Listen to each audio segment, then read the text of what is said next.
I'm Steve Giordano, and I'm doing a series of musical topics for all musicians, because all musicians deal with rhythm, not just drummers and every saxophone player. Everybody deals with rhythm, whether they realize it or not.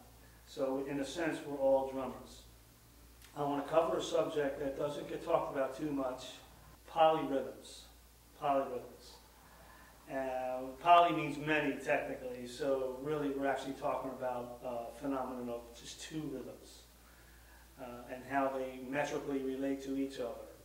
And what it basically breaks down to is something called duple meter, which is in twos, or triple meter, which is in threes. We might commonly know this as common time as 4/4 time, 1, 2, 3, 4. Or 3/4 time, which is 1, 2, 3, ba, ba, So what I was doing in the beginning of this video was playing the chord changes and rhythms to a 3/4 composition written by Toots Thielemans called Bluesette.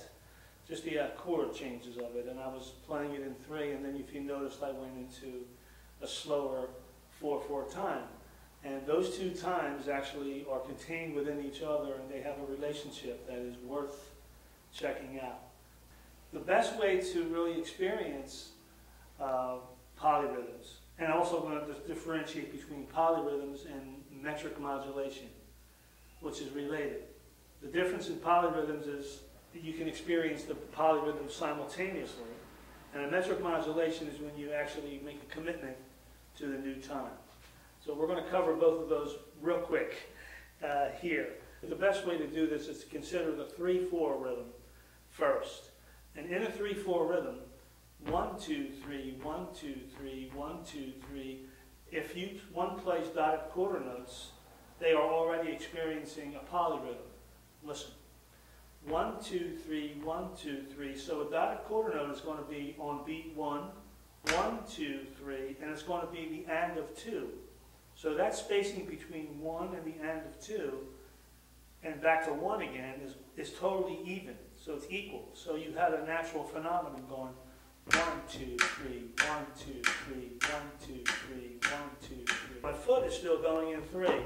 1, 2, 3, 1, 2, 3, 1, 2, 3, 1, 2, 3, 2, 3, 1, 2, 3. Now this is polyrhythms because I'm walking. These are even, so it sounds like I'm walking in 4/4.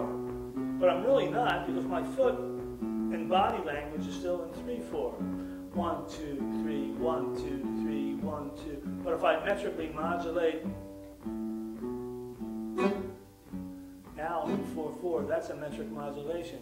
Where's the 3? So the difficulty is getting back to the 3.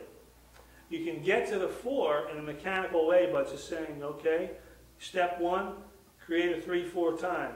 1, 2, 3, 1, 2, 3. In a jazz setting would be 1, 2, 3, 1, 2, 3, 1, 2, 3, 1. Now dotted quarter notes would be 1, 2, 3, 1, 2, 3, 1, 2, 3, 1. Now commitment. How do you get back to the 3? Well, unfortunately there's no formula to get back to the 3, so we wing it, believe it or not.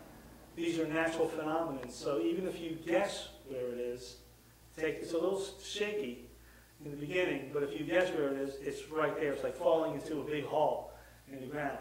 Now watch, I'm going to go from 4/4 to the 3/4, and you'll be able to pick it up. Here's the 4/4.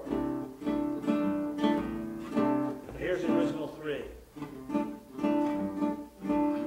And here's the new 4. 3.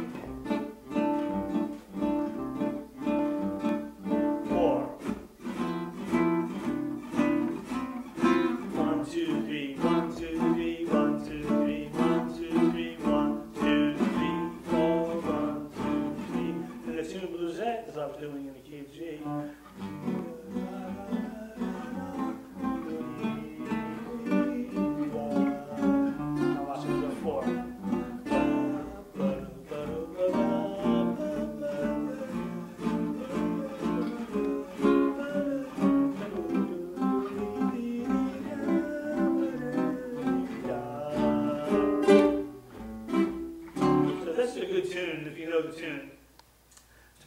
if it's too much to comprehend as far as not knowing the tune, you can just pick up a vamp and do it like I was doing in the beginning. I just do 1, 2, let me show this jazz waltz is just 1, 2, 3.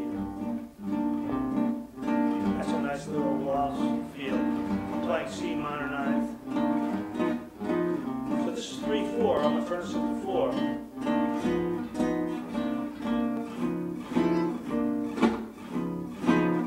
Does this have any practical use? You bet it does.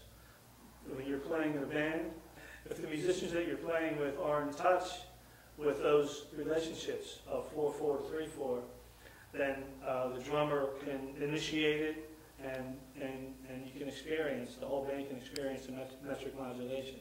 Or you can build it into an arrangement. That's another way of looking at it. You can arrange a tune that actually does that. And then you practice getting in touch with that relationship, and it will really help your rhythmic vocabulary and your coordination, and it's just a very creative stepping stone.